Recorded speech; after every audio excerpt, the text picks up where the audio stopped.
Alors, je vais arrêter le partage d'écran juste pour les premières minutes, peut-être le temps qu'on se présente. Alors, bonjour à toutes et à tous. Je suis Jean-Philippe Ayotte-Baudet. J'aimerais dans un premier temps remercier chaleureusement mon beau-père, le conjoint de ma mère, qui à la maison, parce que j'ai un fils qui devait rester dernière minute à la maison.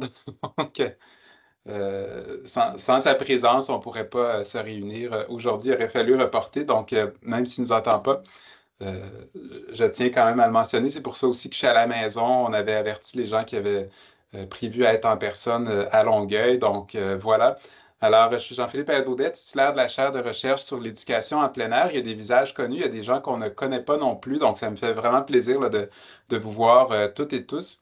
Et sans plus tarder, avant qu'on vous présente un peu là, l'objet de notre rencontre, puis pourquoi on avait envie de vous faire partager là, notre petite visite, notre récit de voyage, je vous laisse Vincent se présenter.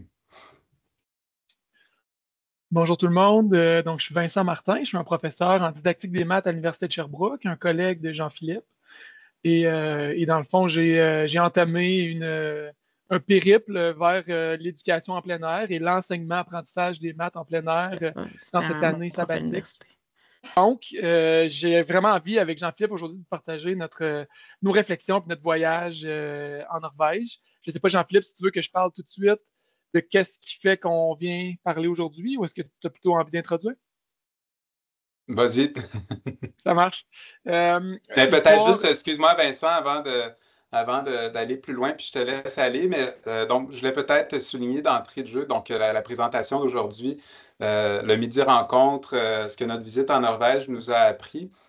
Donc, juste pour cadrer un petit peu, donc c'est présenté par une équipe de recherche qui n'est pas encore connue du grand public parce qu'on est en train de se placer, mais on a une équipe FRQSC pour les gens là, qui connaissent peut-être un petit peu le monde de la recherche qui a été financée. Une équipe FRQSC Éducation en plein air, donc il y a un réseau de 11 professeurs d'université qui s'intéressent à la recherche en éducation en plein air et aussi tout un réseau d'étudiantes et étudiants. Donc, c'est officiellement notre première activité là, dans le cadre de cette équipe FRQSC-là. Donc, ça nous fait bien plaisir de vous accueillir. Il y a des professeurs de l'équipe de d'autres universités là, qui sont présents, que j'ai vu là, dans les personnes présentes. Alors, je voulais quand même cadrer les choses. Donc, c'est une activité conjointe avec la chaire de recherche sur l'éducation en plein air, mais qui fait partie c'est notre premier événement de la programmation officielle de l'équipe FRQSC Éducation en plein air. Alors, Vincent, sans plus tarder, je te laisse présenter le contexte de tout cela, puis on peut démarrer officiellement les choses. Et je vous dirais que on va enregistrer la présentation aussi, donc le volet plus formel. Donc, sentez-vous bien à l'aise, mais pendant les partages d'écran, on va retenir ces éléments-là. Donc, Vincent, je te laisse prendre la parole pour mettre la table. ben, je sens le besoin de dire pourquoi je suis là parce que je pense que, quoi qu'il y ait des visages qui te soient peut-être moins familiers, j'ai le sentiment que dans l'éducation en plein air, tu as moins besoin de présentation que j'en ai besoin. Et dans le fond, l'histoire, c'est que je suis un didacticien des maths, donc qui réfléchit à l'écriture d'un plan d'activité pédagogique cadre pour un cours qui va devenir obligatoire pour toutes les étudiantes et étudiants qui vont terminer le BEPP à Sherbrooke, en lien avec l'enseignement-apprentissage des maths et de la science en plein air. Le cadrage de ce cours-là est à définir, puis Jean-Philippe et moi, on va rédiger ensemble le plan d'activité pédagogique. Puis, parce que je suis un didacticien des maths, bien évidemment, j'ai des choses à dire sur l'enseignement-apprentissage des maths. Mais pour être capable de cadrer ça dans un contexte d'éducation en plein air, ben, il fallait que je commence à ouvrir mes yeux et mes oreilles. Ça fait que dans le contexte d'un congé d'éducation continue qui est simultané pour Jean-Philippe et moi, on a choisi d'aller visiter une collègue de l'Université de Oslo, Kari Beate Remen, et Antoine Deschamps qui est là aujourd'hui, qui est étudiant en doctorat, qui est là-bas. Donc, on est allé là-bas, puis ben, on va vous partager nos réflexions. Moi, je suis là comme un novice qui a encore les yeux et les oreilles ouvertes, qui continue à réfléchir, probablement comme la plupart des gens qui sont là, à l'éducation en plein air. Jean-Philippe, je te propose de peut-être prendre la balle pour la suite. Oui, excellent. Donc, ben, je te remercie pour l'introduction, Vincent. Bon, moi, je suis Jean-Philippe Baudet, je suis titulaire de la chaire de recherche sur l'éducation en plein air. J'aime rappeler toujours que je suis à la base un enseignant de sciences au secondaire. Donc, il y a plein de raisons qui nous amènent vers l'éducation en plein air. À la base, moi, c'était pour voir comment est-ce qu'on peut rendre les apprentissages plus signifiants au niveau des élèves pour que, ben, quand on leur apprend des choses, des concepts, des notions en sciences, que ça ne serve pas juste aux examens, mais qu'on s'en sert dans la vie quotidienne. Après, ceci étant dit, ben, il y a plein de raisons pour aller vers l'éducation en plein air. Ça peut être pour connecter les jeunes à la nature. Ça peut être aussi parce que les jeunes bougent plus souvent quand ils font des activités dehors. Donc, au niveau des comportements sédentaires qui sont réduits. On pourrait parler aussi là, du lien avec la communauté qui peut être plus fort, des apprentissages concrets. Donc, il y a plein de raisons. Mais j'aime quand même là, rappeler mes origines parce que même si on travaille avec beaucoup de gens, mon passé vient quand même là, de l'enseignement des sciences au secondaire. Donc, aujourd'hui, ben, ce dont on voudrait vous parler, c'est de la Norvège. Ça va peut-être avoir l'air un petit peu bizarre de commencer par le Québec, mais on avait quand même envie de partir d'éléments peut-être là, de base au niveau du Québec parce que ben, quand, vous savez, là, quand on voyage ou quand on va à l'étranger, qu'on va découvrir autre chose, nos bases de référence, ça demeure toujours ce qu'on connaît le plus, notre système. Donc, on voudrait peut-être vous parler de la Norvège, mais on trouvait ça intéressant puis pertinent aussi de faire le portrait là, très rapide de ce qui se passe en éducation en plein air aussi au Québec. Puis, quelles sont là, les balises importantes? Je pense que ça va nous aider par la suite à vous présenter de façon plus claire les réflexions qu'on a eues à la suite de tout ça. Donc, si on y va pour un portrait peut-être un petit peu sommaire de ce qui se fait en éducation en plein air, bon, avant la pandémie, il y avait déjà un intérêt pour tout ce qui était les pratiques qui ne sont pas nécessairement en classe, qui sont à l'extérieur, hors les murs. Il y a plusieurs appellations à ciel ouvert. Donc, on entend beaucoup de choses. Avec la pandémie, il y a beaucoup de gens qui ont senti là, un petit effet levier pour aller dehors, justement, en raison des contraintes sanitaires. Puis on dirait que ça a permis, dans la population en général, de parler beaucoup plus d'éducation en plein air qu'avant. On a mené une recherche au niveau de notre équipe sur les pratiques en plein air. Ça s'est passé là, fin 2020, début 2021. On a eu 1008 personnes enseignantes qui ont participé, dont 578 qui faisaient de l'éducation en plein air. 432 enseignaient au préscolaire primaire, donc maternelle à la sixième année. Et notre question de recherche principale, c'était quelles sont les pratiques enseignantes en plein air chez le personnel enseignant au préscolaire, au primaire et au secondaire. On a voulu faire une étude descriptive, une enquête en ligne. Et là, je vous nomme seulement là, de façon très sommaire là, des éléments qui sont ressortis. Mais on s'est rendu compte que ben, les personnes qui sortaient à l'extérieur en plein air sortaient dehors essentiellement pour connecter les jeunes à la nature et aussi utiliser des contextes concrets euh, au service du développement global et des apprentissages des élèves. Donc ça, c'était les deux raisons principales. C'est un résultat qui était assez intéressant parce qu'il y a souvent une perception selon laquelle peut-être que les gens qui vont dehors avec les élèves, c'est seulement pour avoir des périodes plaisir, récompense, mais ça arrivait assez bas là, en termes là, d'intention qui étaient manifestées. Donc, on était quand même agréablement surpris de voir ben, que les personnes qui sortent, ben, ils ont quand même des intentions là, qui semblent assez définies. Au primaire, on a voulu voir quelles étaient les disciplines les plus enseignées dehors. Donc, c'est sûr que là, on a exclu dans les 153 personnes toutes les personnes qui enseignent en éducation physique et à la santé. Même si l'éducation en plein air, il n'y en a pas tant que ça partout. Je pense qu'il y a beaucoup de gens qui ont été dehors dans un cours d'éducation physique quand ils étaient jeunes ou comme adultes. Donc, c'est peut-être plus naturel. On pense aussi rapidement aux sciences quand on pense là, à enseigner et à apprendre dehors.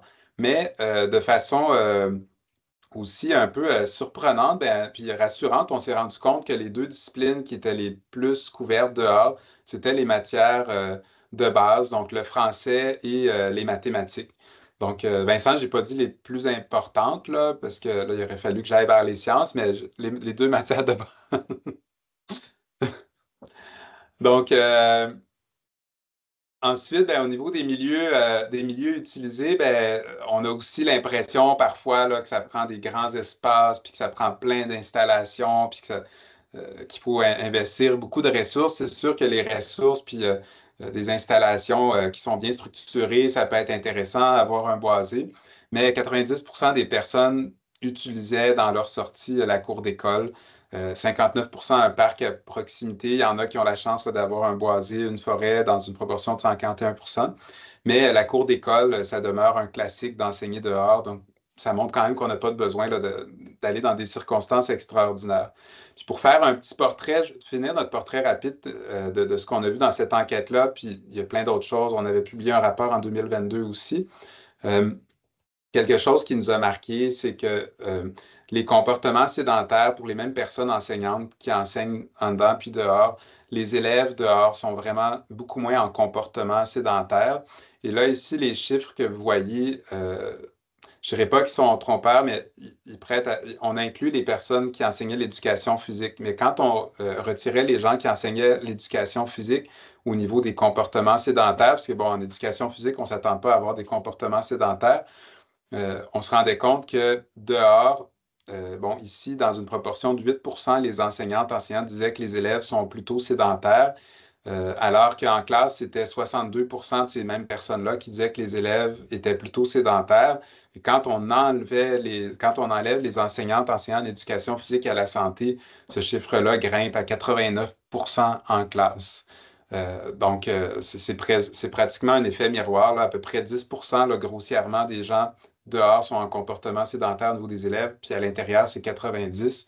Donc, vraiment, il y a une différence là, au niveau des pratiques. Euh, Maintenant, peut-être pour qu'on se cadre au niveau de ce dont on parle, de c'est quoi l'éducation en plein air au Québec. Donc, ici, on est toujours, je vous dirais, en contexte scolaire. Donc, évidemment, on peut aller dehors pour plein de raisons. On peut aller dehors en contexte de camp, on peut aller à l'extérieur là, dans les soirs, les fins de semaine. Mais nous, ce qui nous intéresse vraiment dans ce dont on va vous parler, c'est l'éducation en plein air vécue en contexte éducatif scolaire. Donc, à ce niveau-là, ben, on a mené une importante là, recherche-action depuis un peu plus d'un an qui viennent de se terminer au niveau des collectes de données. On a travaillé avec 37 personnes, des personnes conseillères pédagogiques, des enseignantes, enseignants, des directions, des gens de la santé publique, je pense que j'oublie là peut-être une catégorie, des gens aussi, des conseillers, conseillères pédagogiques, enseignants, enseignantes. Et bon, on en est venu à une définition courte et longue, mais si on y va tout simplement, ben, on a défini l'éducation en plein air comme l'ensemble des expériences éducatives vécues dehors pour favoriser le développement global et les apprentissages des personnes apprenantes. Puis le bout, je pense, qui est quand même important, c'est en cohérence avec les programmes d'études. Donc après ça, ben, en cohérence avec les programmes d'études, ça ne veut pas dire qu'on va apprendre nécessairement des éléments d'une matière, des concepts ou des compétences, mais ça peut être aussi le curriculum au sens large, des habiletés en lien avec la socialisation. Donc, c'est très large là, quand on parle des programmes d'études. On ne réfère pas à la progression des apprentissages strictement. Et je vous présente brièvement, puis par la suite, on va passer vers la Norvège, mais on a aussi travaillé sur les principes de l'éducation en plein air. On a voulu se dire, ben, y a-t-il des principes au Québec qui sont les nôtres, qui définiraient qui on est?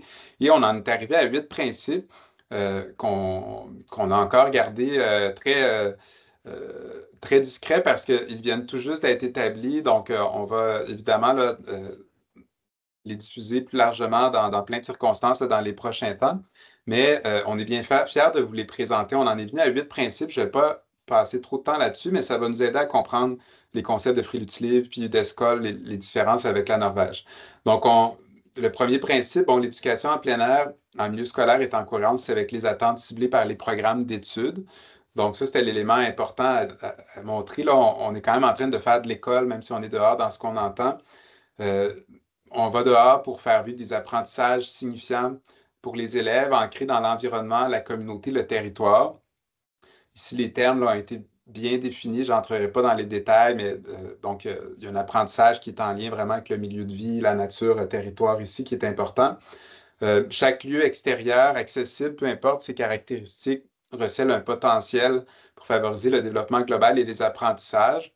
Donc, en gros, on n'est pas dans une vision où il faut que tu aies une forêt absolument ou quoi que ce soit. Donc, on peut aller faire en ville des activités en lien avec les sciences humaines, l'histoire, faut juste voir comment on peut utiliser ce lieu-là. Le quatrième, donc l'éducation en plein air est à la portée de toute personne intervenante en milieu scolaire. Donc, on a voulu mettre l'emphase sur le fait qu'il ne faut pas se comparer aux gens qui en font depuis longtemps, mais tout le monde peut contribuer d'une certaine manière.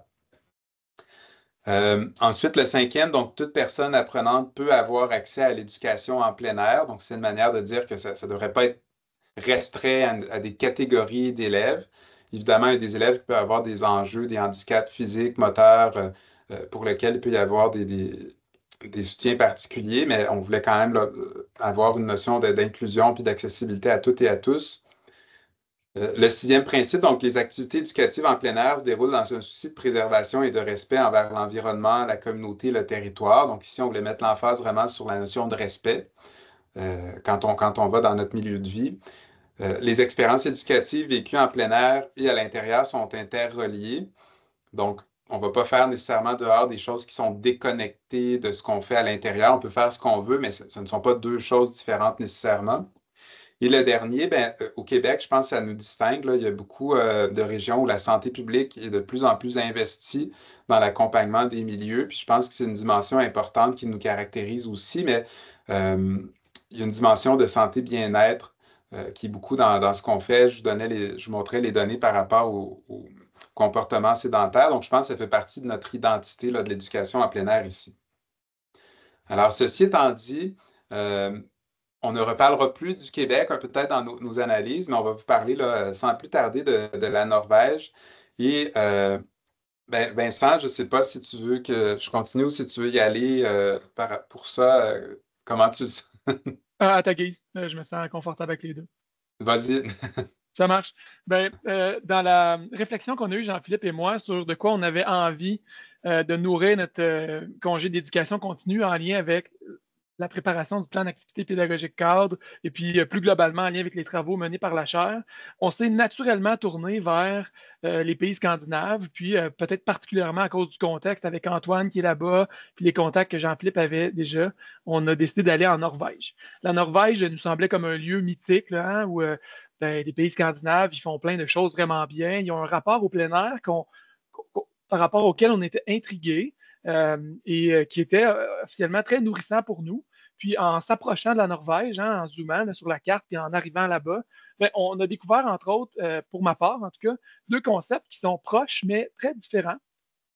Qui méritent d'être présentés brièvement ici, que Jean-Philippe et moi, on avait envie de vous présenter. Le premier concept, c'est le concept de friluftsliv.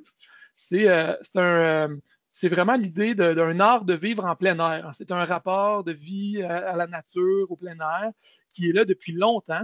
Donc, déjà dans les années 1800, il y avait quelque chose qui était lié à l'identité nationale, là, en lien avec la distinction par rapport à d'autres pays scandinaves auxquels la Norvège était rattachée à l'époque, donc dans la création du territoire. Puis après ça, dans les années 1900, progressivement, on a vu le concept de Friluftsliv apparaître dans les programmes, devenir même obligatoire au secondaire en éducation physique.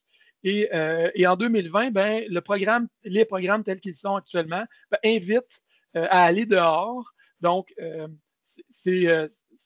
la ligne est peut-être mince par rapport à l'idée d'injonction ministérielle, mais c'est vraiment explicitement donné dans les programmes. Donc, d'aller dehors, mais pour vivre du plein air dans une logique de friluftsliv. Jean-Philippe, la différence avec le UTSCA là, est quand même importante. Est-ce que tu veux nous parler de l'autre concept? Oui, en fait, UTESCOLA, c'est ça a l'air d'un mot bien compliqué, mais UT, c'est comme out, puis Skole, c'est école en norvégien. Donc, la traduction, c'est en dehors de l'école, tout simplement. Et ce qu'on voit, c'est que l'UTESCOL, c'est un concept qui est aussi danois, qui s'écrit là, avec une lettre de différence, mais là, on est beaucoup plus dans l'apprentissage en lien avec les programmes dehors, tandis que le Friluftsliv, c'est vraiment identitaire, culturel, c'est l'art de vivre dehors. Il faut aussi mentionner que euh, on a souvent l'image des fjords puis des plans d'eau en Norvège. Et je vous dirais que c'est vraiment beaucoup, beaucoup ça, la Norvège. Donc, nous, on est fiers de notre fjord au Québec, mais là-bas, des fjords, tu te promènes à peu près juste là-dedans quand tu sors, il y en a vraiment beaucoup. Donc, les gens ont pris l'habitude de vivre souvent au flanc de montagne, puis il y a un cours d'eau. Donc souvent, les gens vivent un peu dans des vallées et tout, puis les gens ont vraiment eu l'art de vivre dehors à travers le temps. Donc le frilutilisme, c'est très, très ancré chez les gens, l'art de vivre dehors, mais on se rend compte que le UTESCOL, qui, bon, déplacer l'enseignement en classe vers des milieux extérieurs comme les forêts, les parcs, les jardins scolaires, les institutions culturelles et communautaires, en complément avec la salle de classe, c'est arrivé un petit peu plus après. Et on a senti, je vous dirais, aussi une tension entre les gens qui sont, je le dirais comme ça, pro-Frilutilive puis pro-UDESCOL. Il y a des gens qui peuvent se sentir, on en reparlera peut-être, mais il y a des gens qui peuvent se sentir choqués qu'on ait des intentions d'apprentissage en lien avec le programme quand on va à l'extérieur avec les élèves. Donc, il y a tout ça qui cohabite là, ensemble. Je sais pas, Vincent, si tu continues avant que je présente la prochaine diapo. Ben, dans le rapport au plein air qui s'incarne dans le frilutilive, qui est vraiment comme présent dans on va dire, le tissu, la fabrique sociale là, de ce que j'ai pu en percevoir en Norvège, ben, était très différente d'ici. Entre autres, une des choses qui était intrigante, puis dont j'ai discuté avec certaines personnes norvégiennes, c'est le fait qu'ici, on paye pour aller dehors, notamment dans nos accès dans les parcs nationaux, donc avec des sentiers qui sont très balisés, où on paye pour avoir accès, hein, il y a des billets, on a une carte de membre et tout ça. Alors que là-bas, il y a beaucoup plus d'ouverture. Rares sont les endroits où on doit payer pour accéder à la nature. Et la nature est un peu plus ouverte. On a des bonnes discussions avec Antoine sur cette question-là dans des beaux espaces aménagés de plein air, mais où il y avait toujours un plus petit sentier. Donc, il y avait comme un meilleur foisonnement à sortir du sentier. Donc, des différences même dans la manière de vivre le plein air, mais aussi dans la manière d'incarner l'enseignement en plein air. Oui, puis bon, c'est une image peut-être qui est toute simple, mais on peut, dans la philosophie, dans cette loi-là nationale aussi qu'on voit, bon, il y a beaucoup d'élevage de moutons. Je pense pour la laine, bon, les chandails norvégiens en laine sont un élément cliché culturel, mais qui est bien présent. Puis on peut souvent avoir des prix avec des champs de moutons. Et on va voir sur la clôture une petite échelle. Quand il y a une échelle comme ça, ben, ce qu'on s'est fait dire, c'est que ben, avec la loi nationale d'accès, ben, tu n'as pas besoin de connaître les gens à qui appartiennent ces terres-là. Tu peux aller directement de l'autre côté. Tu peux aller voir les moutons puis te promener. Donc, comme le disait Vincent, là, la notion de propriété terrestre de la nature, elle est complètement différente par rapport à ici où tu as besoin d'une voiture puis d'aller payer pour aller dans une CEPAC, là.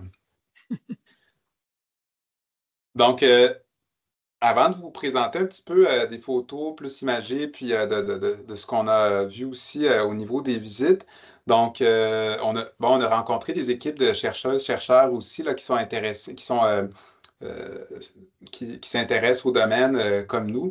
Et on avait envie de vous présenter peut-être rapidement une recherche qui a été menée par Gabriel Lauterbach, Mats Bowling, puis Ulrich Detweller. Ulrich Detweller qui lui est au Danemark.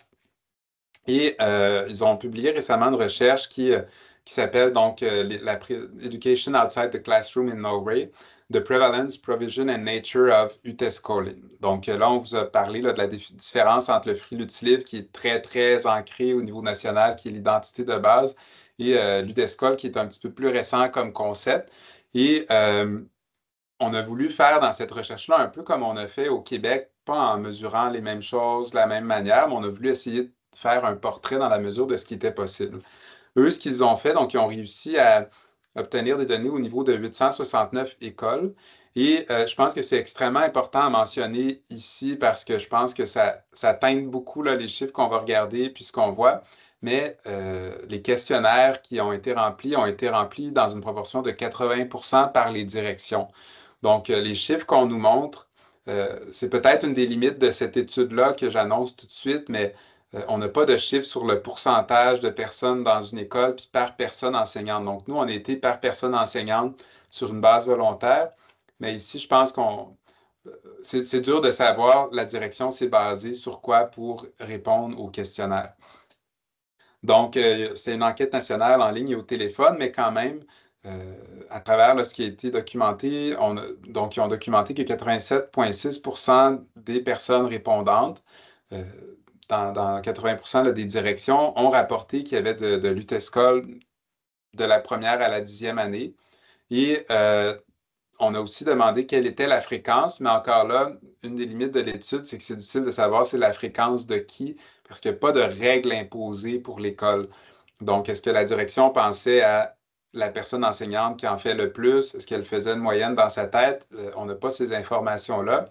Mais bon, la formule d'une demi-journée par semaine était la plus populaire avec 32,6 et ensuite une journée par semaine, 22,4 des gens. Mais je pense qu'il y aurait vraiment matière à aller plus en détail pour comprendre là, ces chiffres-là sont où. Je pense que l'impression qu'on peut avoir est un peu plus forte, bien qu'on pense qu'il y en ait quand même là, pas mal. Ensuite, bon, ils ont demandé quel était l'accès à la nature. Et là, je pense que c'est un chiffre que si on faisait cette recherche-là au Québec, il y aurait quand même une différence notoire. Euh, mais on avait 88% des gens qui disaient qu'on avait accès à la nature à moins de 10 minutes. Quand on parlait de la nature, là, je pense qu'on parlait minimalement d'un boisé. Donc ça, c'est quelque chose là, qui était quand même assez important. Puis ensuite, ben, on constate aussi que à travers les niveaux, les âges, ben, il y a quand même une diminution des pratiques en lien là, avec l'UTESCOL, ce qui est un peu ce qui ressemble là, parmi les personnes qui en font au Québec. Là, on voit ce même genre de tendance-là. C'est sûr qu'au préscolaire, première, deuxième année, c'est souvent plus facile avec les programmes d'en faire que plus on progresse puis qu'on a des apprentissages plus précis. Et là aussi, je pense qu'il y a une différence qui était assez forte au niveau des intentions. J'ai pas repris l'expression en anglais au complet parce que je pense qu'elle peut porter à confusion quand on la traduisait littéralement. Mais en gros, les deux intentions principales, il y en avait d'autres. Là, je vous ai juste mis les deux premières, ces deux-là. Mais les deux dimensions, les deux intentions qui revenaient le plus dans cette recherche-là, c'est une dimension sociale.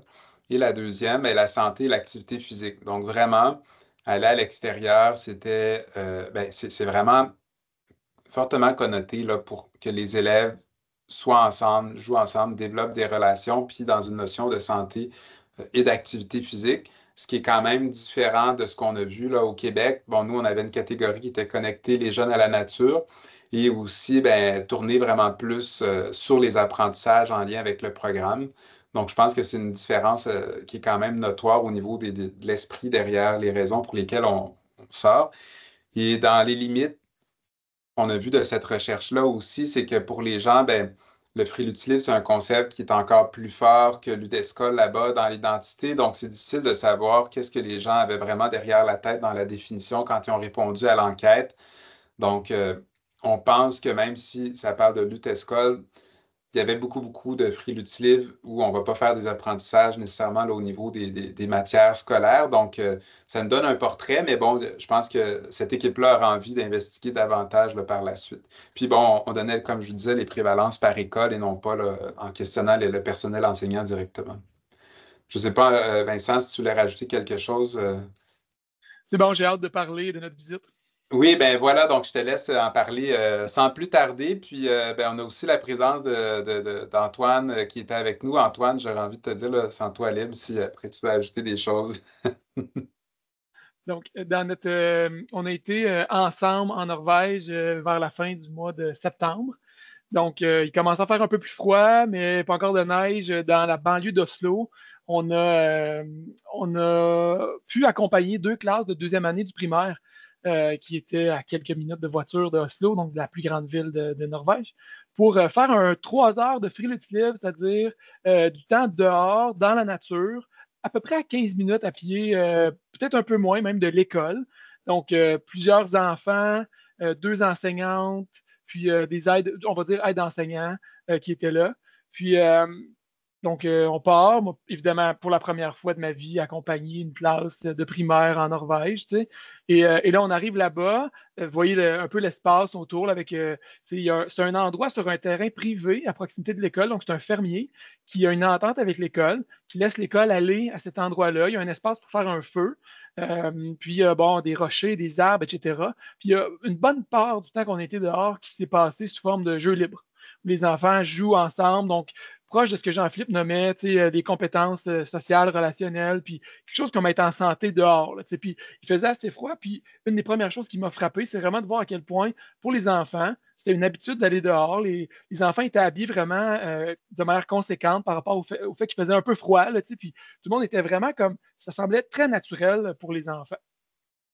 Une anecdote, c'est qu'un des aides enseignants nous regarde puis nous demande si nous, comme Canadiens, on est bon pour allumer un feu. C'est que là, Jean-Philippe et moi, on se regarde puis on dit ben, pas pire, là, oui. Et là, donc, qui nous donne comme les allumettes, le bois, puis qui nous dit allez-y, on fait un feu. Le feu va être important dans le contexte des 3 heures passées dehors, tout juste au-dessus du point de congélation. Et là, pendant que les enfants jouaient un peu partout, comme on le voit, puis vivaient une brève situation liée à l'apprentissage de la langue. Là, ils devaient chercher des mots qui commençaient par une lettre en particulier, en regardant ce qui se passe autour, donc des choses, etc. Puis là, ben, Jean-Philippe et moi, on s'attelle à la tâche. On sent un peu de pression là, de bien performer, puis on allume un feu qui va finalement être utilisé pour manger avec les enfants. Et là, c'est l'enseignante qui dit une très simple consigne une fois que le feu était bien pris, qui appelle, je ne sais pas quoi, la quarantaine d'enfants en disant c'est l'heure de manger, les enfants. Et sans plus de consignes, les enfants qui se sont rapprochés très rapidement, tout le monde a sorti quelque chose qui semble être assez emblématique de la frilutilive norvégienne, une genre de baguette télescopique. Les enfants sortaient leur lunch, avaient des choses à faire griller sur le feu, et sans plus de consignes, les enfants qui fonctionnaient de manière très autonome autour du feu, qui faisaient griller, bon, notamment des saucisses. Là, voilà, Jean-Philippe a sa petite baguette. Hein. Puis là, ben, c'est quelque chose qui a l'air d'être vraiment commun. Là. J'en ai acheté pour mes enfants au magasin de plein air après, puis la vendeuse du début vingtaine me confirmait qu'elle-même, au primaire, avait sa petite baguette, puis elle allait dehors. Donc, le feu au cœur de l'expérience, quelque chose qui est fréquemment vécu par les enfants. Là, il y avait une loi qui, pour, entre autres, l'idée de risque de feu de forêt, là, avant le 15 septembre, tu ne peux pas faire de feu. Donc, là, on était fin septembre, ça faisait déjà 2, 3 fois. Les enfants savaient très bien où on s'en allait. Puis, à peu près, pas d'intervention disciplinaire liée à comment on agit autour du feu. Donc, quelque chose de culturel qui était bien fort là. Puis, un feeling pour Jean-Philippe comme didactien des sciences, puis pour moi comme didactien des maths après, où on se disait, il n'y avait pas beaucoup d'apprentissage mis de l'avant en lien avec les programmes de formation, mais c'était comme un bon moment de jeu libre, puis un beau moment vécu par les enfants dehors. Fait que Jean-Philippe, j'ai envie de te passer le bâton de parole, voir qu'est-ce que tu as envie d'ajouter par rapport à ce moment passé à Kurlandska. Ben oui, je pense que ça fait quand même une bonne présentation. Puis j'aurais envie de vous dire, on a mis la présentation, 1 heure et demie de temps, puis bon, ça durera le temps que ça durera, si ça dure 1 heure de temps, mais j'aurais envie de vous dire, ne vous gênez pas si vous avez envie de poser des questions en levant la main, en les écrivant directement dans le chat. Puis Antoine, ne t'inquiète pas, on va te passer la parole de facto tout de suite d'après. Donc, mais ça se veut un peu aussi informel, donc ne vous gênez pas. Nous, on vous partage un peu ce qu'on a eu, mais ce qu'on a vu, mais je pense que c'est l'échange qui est important. Je vous dirais que nous aussi, quand on vous présentait le cadre au Québec, on a quand même un cadre général où on sort avec une intention, puis on n'a pas du tout cette notion-là de l'art de vivre dehors, le frilutilive qui est ancré comme ça, en tout cas là, au Québec. Donc, on a beaucoup une mentalité à l'école où on est en gestion de risque, toujours les dangers, assurance, où faut convaincre les gens que c'est pertinent d'amener les élèves dehors, tandis que c'est pas du tout le cas là-bas. En plus, ils ont des personnes aides qui sont dégagées. Donc, c'est sûr que les conditions de base là-bas, là, ça fait même partie des cours d'éducation physique à certains niveaux. Il y a du temps de dégager, là, clairement. Donc, on n'est pas dans la même approche culturelle au niveau des parents. On n'a pas de besoin de convaincre les parents. On n'a pas de besoin de convaincre la direction. C'est déjà bien présent. Donc, nous, on se dit, wow, nous, on essaie justement de monter des argumentaires pour sortir, pour montrer qu'on ne s'en va pas, entre guillemets, perdre notre temps en allant dehors, qu'on s'en va continuer à atteindre des objectifs en lien avec les programmes d'études. Donc, c'est sûr que ça a été aussi un peu un choc pour nous. Puis on n'est vraiment pas là dans un esprit de jugement de quoi que ce soit. Là, on vous rapporte ce qu'on a eu, mais je vous dirais quand même que moi, une anecdote, quelque chose qui s'est passé qui m'a quand même surpris, c'est qu'on a souvent l'impression que d'amener les jeunes dehors en nature, automatiquement, ça veut dire qu'ils vont être plus connectés à la nature, qu'ils vont être plus consciencieux. C'est vraiment un moment qui s'est passé. À un moment donné, j'ai trouvé une petite boîte de plastique un peu plus loin dans la forêt. Je l'ai apportée proche de mon sac à terre sur le bord du feu. Je ne voulais pas oublier de la reprendre en partant. Puis un élève qui a demandé à l'enseignante, est-ce que je peux mettre la boîte de plastique dans le feu? Alors, l'enseignante lui a dit oui, oui. Puis bon, la boîte de plastique a été mise dans le feu à être brûlée. Donc, c'est un moment, je vous dirais, qui m'a quand même un peu questionné puis choqué.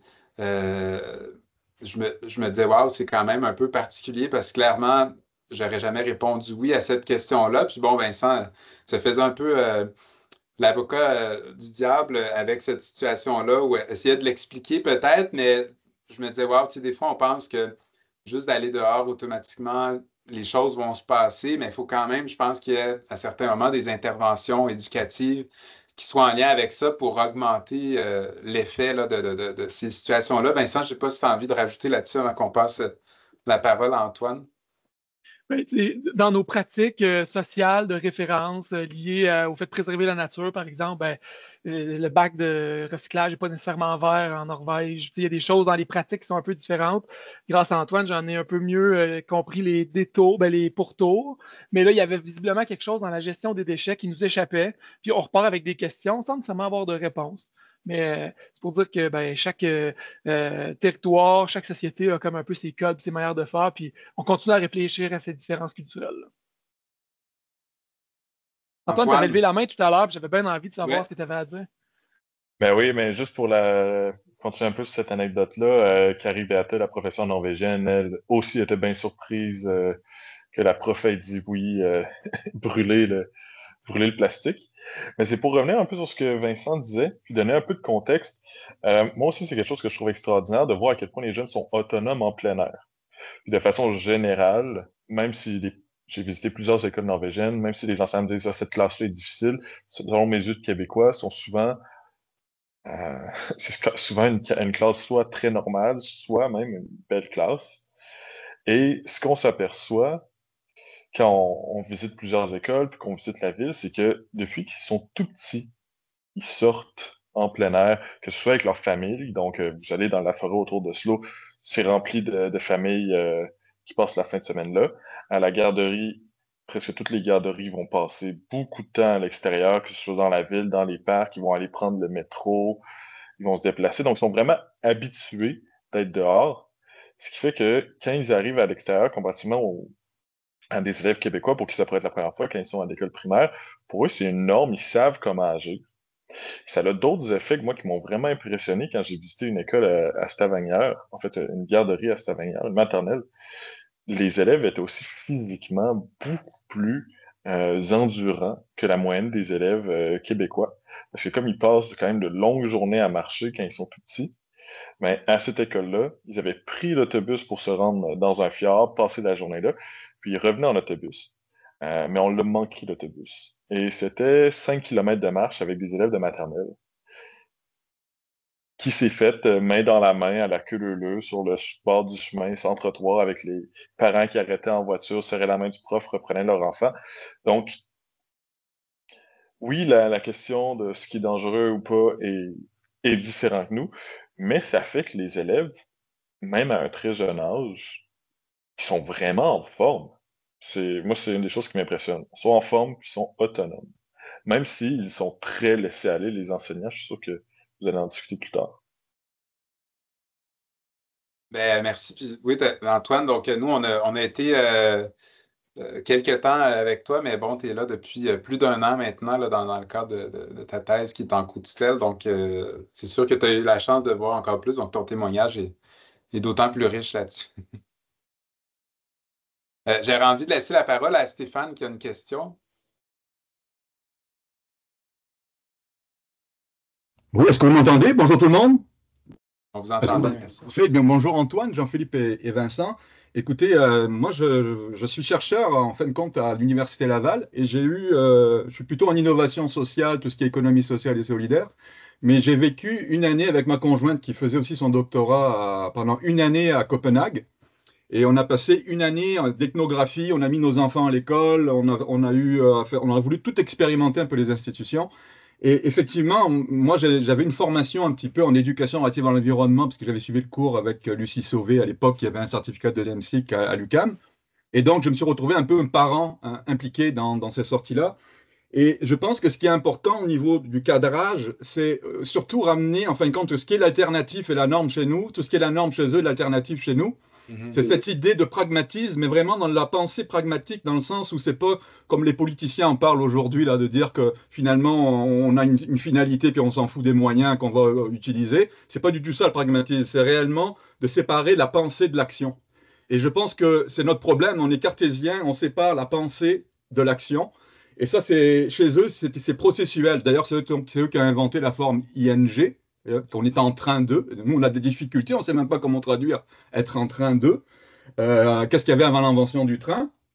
On se pose la question, mais surtout chez eux aussi, c'est même ces notions-là.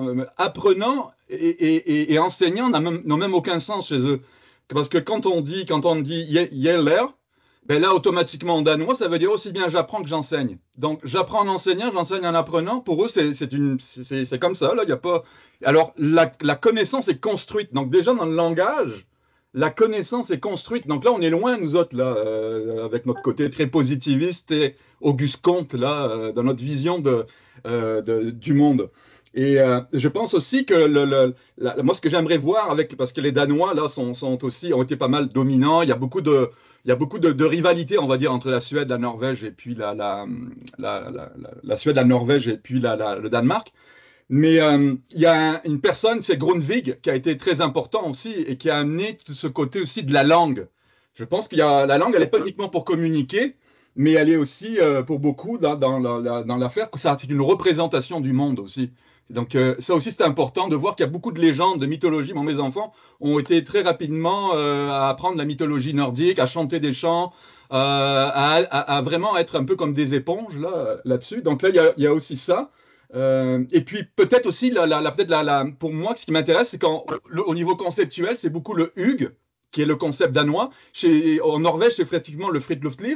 Mais le Fridtjof aussi, c'est ce qui serait intéressant de voir, c'est le Allemannsretten, qui était en fait la loi médiévale qui justement autorisait finalement les paysans à pouvoir faire du glanage, à pouvoir avoir accès au domaine, alors qu'en Europe, c'était le reste de l'Europe, c'était les seigneurs il y avait comme un phénomène d'enclosure, et c'était vraiment la propriété privée, puis les gens qui allaient ramasser ou qui faisaient du chapardage étaient punis très sévèrement. Mais donc là, ça s'est transformé, effectivement, mais là, c'est là où je vois qu'il y a peut-être des différences ensuite avec ce qui se passe pour les communautés danoises, on va dire. Donc il y a peut-être des choses comme ça, des spécificités. Je voulais juste ouvrir le débat, là, finalement, sur ces idées-là, tout ce que je vous ai amené, là, mais c'est sûr qu'on aura l'occasion de se reparler, j'espère, mais c'est là-dedans. Oui, mais là. je vous remercie. Puis c'est là où on voit aussi que, bon, même si on en parle d'une façon très actuelle, il y a des racines culturelles bien profondes qui sont là. Puis comme le mentionnait tantôt là, Vincent, quand la Norvège et la Suède sont devenus deux pays, le Friluftsliv, ça a été une manière aussi pour les Danois, les Norvégiens, de se démarquer puis de se dire qu'est-ce qui nous caractérise par rapport à ces gens-là, tu sais, dans ce nouveau pays-là. Donc, il y a des fortes racines culturelles, identitaires aussi dans ce qu'on a vu. Après ça, je vous remercie. On a appris justement là, à votre intervention, mais vous avez plus de connaissances que nous, je pense, là, dans ce domaine-là. Donc, je vous remercie beaucoup. Alors, sans plus tarder, je passerai peut-être à notre prochaine visite qu'on a faite. On en a 4-5 là, à vous présenter. Alors, Vincent, je te laisse la parole. Peut-être. Oui, parfait. Une autre visite qu'on a faite durant la semaine pour aller voir des collègues qui travaillent dans des contextes universitaires comme nous, mais avec des angles un peu différents, peut-être un peu à la même manière que Stéphane. On est allé à l'école norvégienne des sciences du sport. Honnêtement, j'essaierai même pas de le prononcer en norvégien. Mais on est allé là pour rencontrer Simon Beams et son équipe. Simon Beams, c'est un Canadien qui a travaillé en Écosse pendant plusieurs années et qui travaille désormais à Oslo. Et donc, avec les collègues, on s'est rencontrés, puis on a visité les installations. on appelle École norvégienne des sciences du sport parce que c'est vraiment autour du sport, de l'activité physique, des expéditions et des aventures que viennent se lier les différents programmes dans lesquels interviennent les collègues. Et là, ben, il va y avoir autant l'éducation physique et la santé pour les enseignantes, mais il va y avoir d'autres programmes comme par exemple la physiothérapie ou même l'idée de pouvoir guider des aventures, des expéditions. T'sais. Et là, avec Simon Beams, on a eu des belles réflexions sur l'intervention par la nature, par exemple, mais aussi ce que les aventures loin ou proches peuvent amener.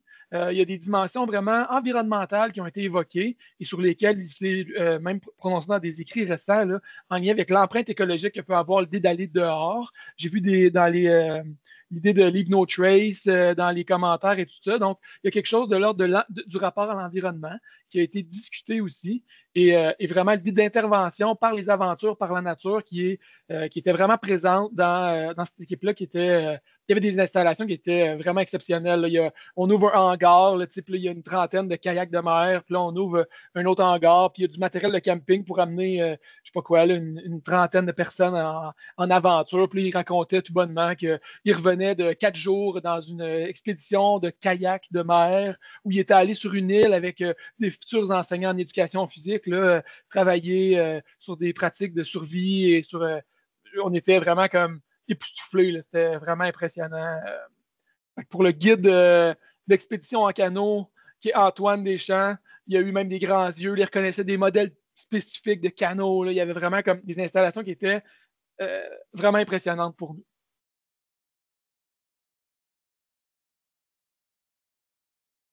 Alors, ben, c'est sûr qu'on retrouve plus ici ben, les dimensions aussi dont on parlait, sociales, puis l'activité physique, la santé dans ça aussi. Puis on voit beaucoup de formations en lien avec le plein air. C'est sûr que nous, on est plus spécialisé dans l'apprentissage en contexte éducatif.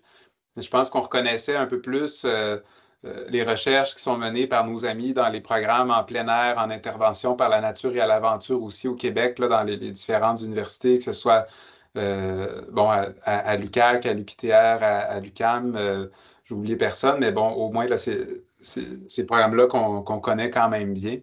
Donc, je pense qu'il y avait beaucoup de liens de parenté ici. Je passe à la prochaine visite, Vincent. Bonne idée.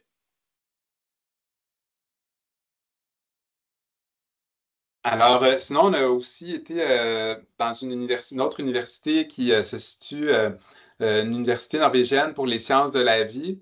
Antoine, je ne sais pas si tu veux y aller au niveau de la prononciation de l'université en norvégien. Non, Alors, on a été bon, dans la ville, c'est dans la ville de Os. Donc, le A, c'est un A qui est très grave, là. C'est sûrement pas la présentation exacte. Et bon, on a rencontré des gens là-bas, toute une équipe de recherche qui s'intéressait beaucoup à toute la notion des jardins scolaires. Donc, tantôt, je vous disais scolé, ça veut dire école. Donc, planté scolé, ce sont les jardins scolaires éducatifs.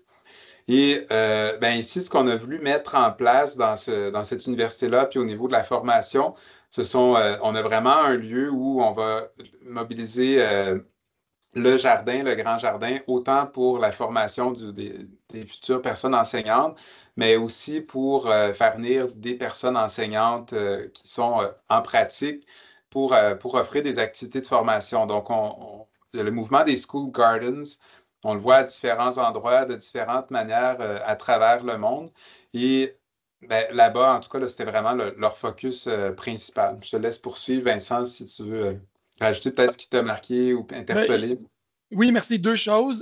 D'abord, il y avait vraiment autour du School Garden, autant qu'on utilise en formation, mais qu'on va aller soutenir l'installation dans les écoles, des réflexions qui étaient interdisciplinaires. Entre autres, ils réfléchissaient à travers un projet de recherche interdisciplinaire à la manière d'irriguer les jardins et de les arroser. Puis là, ben, ça impliquait des collègues en ingénierie. Puis, donc, il y avait quelque chose de vraiment beau en contexte, on va dire, académique, universitaire. Puis il y avait l'homme qui est debout là, en ce moment dans la photo d'en haut là, avec une veste un peu comme jaune, était aussi un chef cuisinier. et prof au département. Et là, une des choses qui m'a vraiment époustouflé, c'est que dans la formation à l'enseignement en lien avec le School Garden, il y avait un cours spécifique de cuisine en lien avec les choses qu'on récolte dans le jardin. Parce que là, évidemment, il y a toute une dimension d'autonomie alimentaire puis de valoriser les productions de la terre pour un pays qui habite très au nord, où la diversité alimentaire et l'autonomie alimentaire peut quand même être un enjeu. Beaucoup de produits qui sont exportés, qui sont importés, pardon. Donc, le chef cuisinier nous montre son genre de laboratoire culinaire où, avec les personnes enseignantes, il réfléchit à des recettes puis qui peuvent être intégrées éventuellement même dans les classes pour valoriser puis rendre jusqu'au bout, on va dire, le projet de School Garden. J'en profiterai peut-être aussi pour dire que je pense que des visites comme ça, ça nous permet peut-être pas de juger, mais de comprendre ce qui se fait un peu plus ailleurs. Puis je pense, moi, en tout cas, une impression qui m'est restée beaucoup, c'est que au Québec, on aime se comparer puis se dire, bon, ailleurs, c'est mieux. Puis je prends pas juste la Norvège, on se compare beaucoup, mais une petite anecdote, Vincent, j'espère que tu ne seras pas fâché que je la raconte. Mais c'est un peu drôle parce que, bon, Vincent puis moi, on se parlait puis on s'écrivait des petits messages des fois pendant les présentations. Puis, en fait, je pense que tu ne connaissais pas encore l'organisme, mais au Québec, on a vraiment aussi les jardins scolaires, c'est très développé. Je ne connais, j'ai pas de relation étroite, mais il y en a probablement qui connaissent l'organisme Crocarium. Je pense qu'ils suivent plus que 600 écoles au Québec. Donc, on a beaucoup de matériel pédagogique. Il y a sûrement d'autres organismes. Mais les jardins scolaires, il y en a beaucoup, beaucoup aussi dans les réseaux québécois. Donc, ça nous permet de voir des fois un peu quel est le contexte global d'utilisation, mais de se rendre compte aussi, chez nous aussi, qu'il y a beaucoup de ces belles initiatives-là qui existent, là, même si on se rend là-bas là, pour voir ce qui se passe. Là. Sur l'heure du dîner, les collègues en terminant nous servent un délicieux repas, là, nous accueillent très chaleureusement. Puis pendant qu'on mange, on nous explique que dans le fond, tout ce qui est devant nous a été récolté dans le jardin, sur le campus même là, que vous voyez sur les photos. J'avoue que je suis quand même particulièrement impressionné puis séduit par l'idée. Quelque chose de vraiment comme intégré. C'était pas mal intéressant. Donc, en tout cas, peut-être que Vincent, dans le cours qu'on pourra offrir à l'université, éventuellement, ça pourrait être un de nos objectifs avec les étudiantes et étudiants. Exact. D'avoir un repas commun avec notre jardin. Exactement. Je vous laisse, Antoine et Vincent, poursuivre pour cette visite-là parce que vous étiez les deux ensemble. J'étais absent. Écoute, Antoine, sens-toi Est-ce à que je l'aise. peux parler un peu de la visite précédente avant? Bonne idée. Vincent a mentionné un truc que moi, plus je rencontre des enseignants puis des professeurs, plus je me rends compte à quel point c'est crucial dans leur vision de l'UTESCOL. Tu disais que les jardins, puis connaître d'où provenait la nourriture, c'était important parce que dans un pays où leur production alimentaire est limitée, pour eux, c'était crucial que les élèves comprennent le système et le fonctionnement. C'est ce que je commence à me rendre compte, c'est que pour eux, la valeur ajoutée de l'enseignement en plein air, c'est pas nécessairement une valeur didactique, comme quelque chose qui tient à cœur de grandes personnes au Québec, mais c'est vraiment, on pourrait dire, le développement de compétences transversales ou de grands thèmes comme le changement climatique, le développement personnel. Eux, ils ont un concept qui s'appelle le Bildung, qui est vraiment d'avoir une propre croissance, d'être autonome, puis aussi de comprendre les enjeux dans le monde auquel ils vivent. Et ça, quand on parle aux enseignants, c'est ce qui les anime. Et j'ai pas encore rencontré dans mes visites d'enseignants qui disent ah ben, en sortant à l'extérieur, je peux faire cette connexion-là avec cette notion-là de mon programme. C'est une vision différente qui est franchement super intéressante que j'espère pouvoir plus explorer. C'est à garder en tête. Et Antoine, as-tu envie de mettre en contexte un peu la visite qu'on a quand même co-organisée là, à l'Université de Agder? Oui, donc cette université-là forme des enseignants au primaire et une petite équipe de recherche qui se concentre sur l'enseignement en plein air ou l'intervention en plein air d'ailleurs. Ils font de nombreux projets en lien avec des hôpitaux pour l'aspect du développement du bien-être mental et physique. Et dans cette université-là, ils ont une étudiante au doctorat qui on est entré en contact, qui confronte à l'enseignement en plein air, et un professeur qui est quand même un grand nom dans le milieu scandinave, qui s'appelle Øystein Winge, ce qui s'écrirait en français Øystein Winge, qui, lui, a développé et a réussi à financer à peu près entièrement par lui-même un programme de formation pour les enseignants en pratique, pour les soutenir dans leur intégration de l'enseignement en plein air dans leur pratique de tous les jours. Puis j'imagine, Vincent, que ce programme-là, ça a été un élément coup de cœur pour toi, fait que je vais te laisser en discuter plus. Bien entendu, merci Antoine, avec en tête l'idée qu'on veut essayer d'offrir un cours qui va être soutenant, nourrissant, puis qui va bien s'intégrer dans notre réalité québécoise aux enseignantes et aux enseignants à la fin du bac en enseignement préscolaire primaire. Je ne pouvais pas m'empêcher de tendre l'oreille pour aller parler avec Øystein de son cours.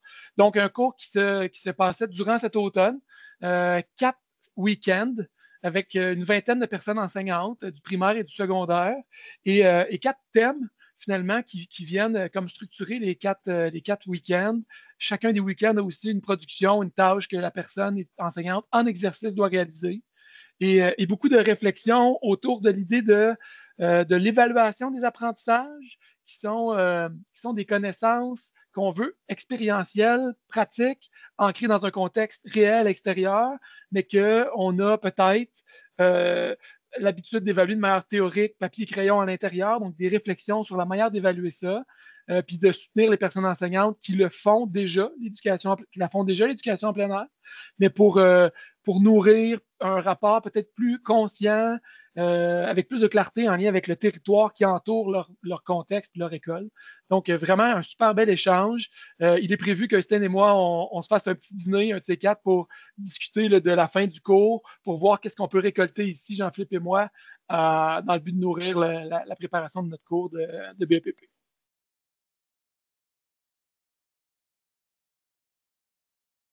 Ce que j'aimerais aussi ajouter sur la structure de leur cours, qui je pense décrit vraiment un peu leur vision à eux de l'UTESCOL. Le cours était, oui, structuré sur en connaître plus sur la littérature scientifique, sur les effets de l'enseignement en plein air sur les élèves, mais aussi sur le développement de pratiques concrètes. Et une des choses auxquelles ils étaient centrés, c'était d'envoyer les enseignants de retour dans leur milieu pour faire une carte qui identifiait toutes les sources d'apprentissage ou les ressources dans la communauté pour les supporter. Puis de revenir et ensemble faire des activités d'enseignement qui pourraient exploiter ces différentes ressources-là. Donc, l'approche était vraiment de voir pas nécessairement ici je peux enseigner des mathématiques, mais comment est-ce que je peux ouvrir ma classe sur la communauté de vie de l'élève et lui permettre d'entrer en contact pour qu'il développe sa compréhension justement de sa propre communauté, puis de la nature dans laquelle il vit.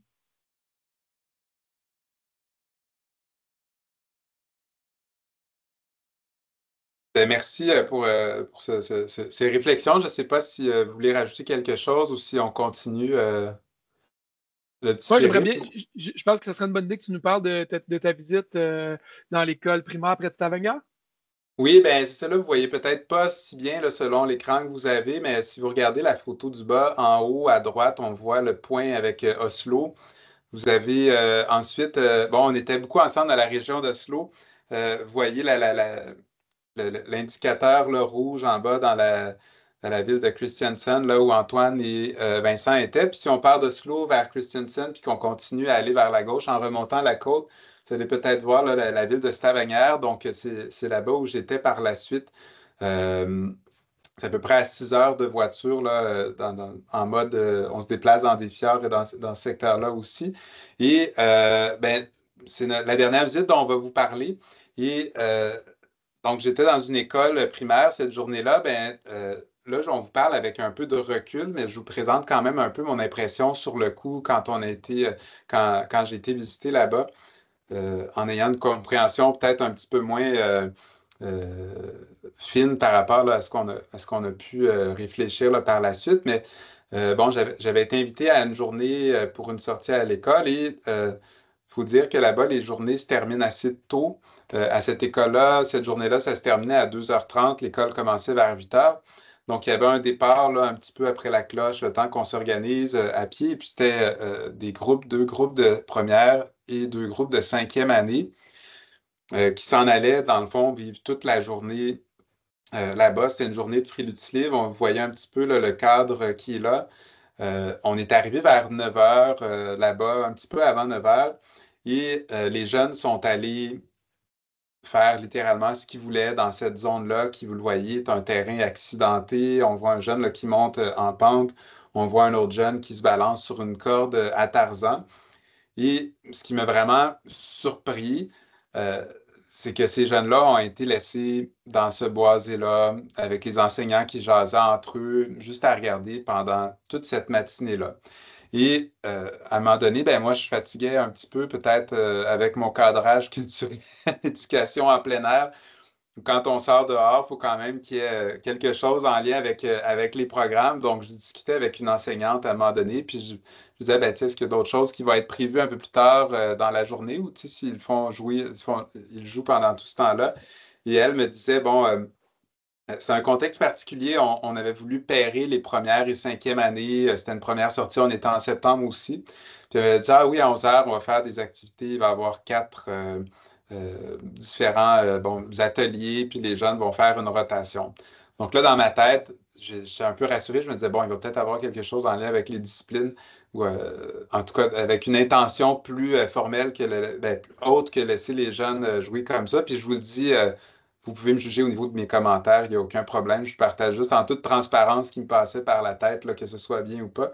Et là, il était rendu, on m'a dit vers 11, à 11h, on va faire ça. Donc là, il était rendu 11h06, je me rappelle, il était vraiment et 6. Et là, je me suis dit, ben là, qu'est-ce qui se passe? Est-ce qu'il va y avoir les activités ou pas? Donc finalement, je demande à l'enseignante. L'enseignante me dit, ah oui, c'est vrai, je vais parler à mes collègues, puis tout. Donc, se sont rassemblés, puis essentiellement, il y a eu 3 de ces 4 activités-là qui étaient des activités vraiment plus des jeux. Un jeu de type, on s'en va dans des escaliers, quelqu'un est de dos, quand je me retourne, les gens ne doivent pas bouger, sinon ils sont éliminés. Un autre jeu de type tag, un autre jeu de type cachette. Puis il y avait un quatrième atelier qui était du land art, mais qui n'était pas vraiment de l'art éphémère, à mon avis, là, dans le sens qu'il y avait des jeunes qui jasait, puis qui le faisait pas trop, puis c'était pas vraiment grave. Donc, c'est sûr que dans mon cadrage, peut-être là, plus culturel, ou en tout cas dans ma vision, j'étais quand même assez surpris de ce que j'ai vu. Et les jeunes ont passé toute la journée, dans le fond. Après, ils ont continué à jouer comme ça, mais c'était la journée. Donc, je pense que je ne saisissais pas à ce moment-là la distinction claire entre le Frilutes Live et le UDESCOL. Clairement, pour moi, ici, on était dans le Frilutes Live. Mais c'est certain que, bon, il y avait des éléments aussi qui m'ont assez surpris. Voir les jeunes comme ça sur une corde à Tarzan, je me disais, ben, au Québec, il n'y a pas beaucoup d'écoles où on laisserait faire ce genre de truc-là. En plus, dans une pente, il y a un jeune qui est tombé sur le dos, l'enseignante, elle va juste s'assurer euh, tu sais, que tout va bien, le jeune se relève, continue. Donc, il y avait plein de choses comme ça qui m'ont surpris, où je me disais, waouh, clairement, au niveau du développement moteur et tout, là, on ne laisserait pas faire ces choses-là aussi facilement chez nous. Donc, c'est assez enrichissant. Et donc, ça, c'était là où on a fait le Land Art et j'ai reçu un courriel vraiment super important la veille de l'enseignante là, qui m'avait déjà confirmé l'heure, mais elle avait oublié quelque chose de majeur. Et c'était de me rappeler de ne pas oublier d'apporter de la saucisse pour le feu. Donc, la saucisse et le feu étaient une constante là-bas aussi. Lors de cette sortie-là, on avait aussi une cabane dans un lieu public qui est une cabane accessible un peu à tout le monde, n'importe quand. Il y a bon, peut-être qu'on pourrait terminer là-dessus là, d'y aller vers des questions pour le temps qui nous restera, mais je pense que dans la dimension culturelle, cette cabane-là, Antoine, je te cède la parole, mais euh, il y a beaucoup de lieux comme ça en Norvège où on a des installations ou des chalets qui sont payés par des gens, mais qui sont accessibles gratuitement à n'importe qui veut bien y aller. Je ne sais pas si Antoine, tu veux nous parler un peu de ce concept-là qui est quand même assez surprenant puis qu'on aimerait bien avoir ici, mais cette photo-là l'illustre bien, là. En fait, ce qui est difficile à décrire, c'est que quand on est ici, c'est quelque chose qui va de soi, c'est complètement normal en se promenant dans les parcs et la forêt autour de Oslo, on se rend compte qu'il y a plein de chalets ou qui sont accessibles dans tout temps, ou sinon juste des abris. Il n'y a pas cette crainte-là de vandalisme, quoique le vandalisme existe en Norvège, mais c'est quelque chose de complètement courant qui est énormément utilisé par les écoles parce que ça donne justement un endroit pour se réchauffer, pour aller aux toilettes ou pour faire des feux. C'est un des autres c'est une des choses qui rend le fait d'enseigner en plein air de plus très facile puis qu'on aimerait avoir ici. Mais je saurais pas en dire plus que ça sur pourquoi ils les ont. Mais bon, on peut partir en randonnée, puis se trouver des chalets, des cabines un peu partout où on ne paye pas, puis ça fait partie dans des lieux en nature, puis c'est pas un enjeu. Donc, bref, il y a beaucoup d'éléments, je pense, comme ça, là, qui nous permettent de continuer à réfléchir. Je pense pas qu'on a de réflexion fermée, puis on continue à réfléchir. Ça nous permet, je pense, de mieux se comprendre, de voir ce qui se fait ailleurs. Je vous dirais pas que je reviens en me disant que j'ai pas de sentiment d'infériorité. C'est sûr qu'il y a des choses qu'on voudrait importer. Je pense qu'on fait les choses autrement, mais il y a beaucoup de bonnes choses qu'on fait dans les milieux éducatifs au Québec. Mais je pense que ça nous aide à comprendre qu'il y a des cadres aussi qu'on prend pour acquis dans notre culture qui sont juste pas du tout au même endroit dans d'autres cultures. Puis je pense que ça sert à ça, là, des moments comme ça. J'aurais envie d'élargir les questions, mais juste avant qu'on élargisse les questions, peut-être trois petites diapos, juste tout rapidement, puis les gens il y en a, je sais, là, qui devront quitter. J'avais envie peut-être de vous dire juste un petit mot rapide. Puis s'il y en a qui ont envie d'en savoir plus, ben, on va avoir une enquête à la chaire de recherche sur l'éducation en plein air qui va démarrer en juin.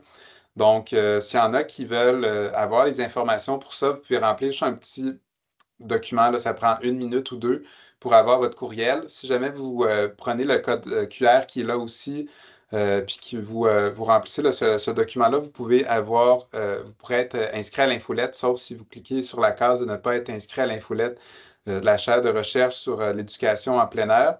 Puis, avant qu'on prenne vos questions, si jamais vous avez envie, bon, d'en savoir plus, on n'est pas des gens qui faisons beaucoup de promos, mais c'est quand même bien, je pense, de le mentionner.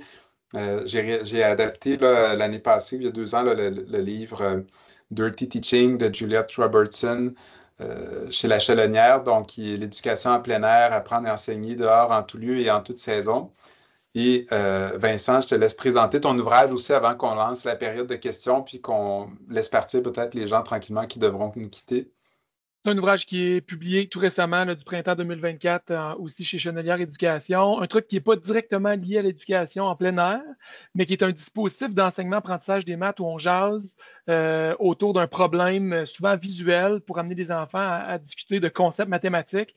C'est quelque chose que je pense exporter dans l'enseignement en plein air pour profiter de ce que la nature nous offre ou ce que l'extérieur de l'école nous offre pour mathématiser et mettre en contexte des concepts mathématiques avec les jeunes. Donc, le livre est en vente. Alors, je vais arrêter sans plus tarder le partage d'écran, puis ben, j'aurais envie de vous diriger vers une période d'échange. On aurait une quinzaine de minutes avant qu'on fasse un petit mot de la fin qui sera très informel. Et donc, on peut répondre aux questions s'il y a des interactions là, en fonction là, de ce que de ce que ça vous donne comme idée ou comme intervention. Là, allez-y très librement, puis vous pouvez intervenir en levant la main ou en écrivant dans le chat.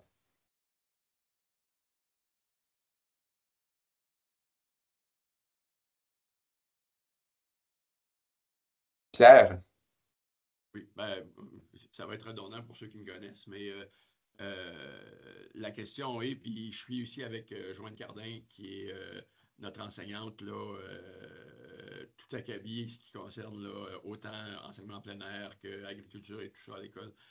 Maintenant, Mais Pierre, excuse, les gens qui ne te connaissent pas, tu peux te présenter rapidement. Mon nom est Pierre Gravel, je suis une direction dans une école secondaire en Ontario, une école franco-ontarienne. Joanne, qui est originaire du Québec comme moi, enseigne ici. Et puis, on développe à l'école toute une.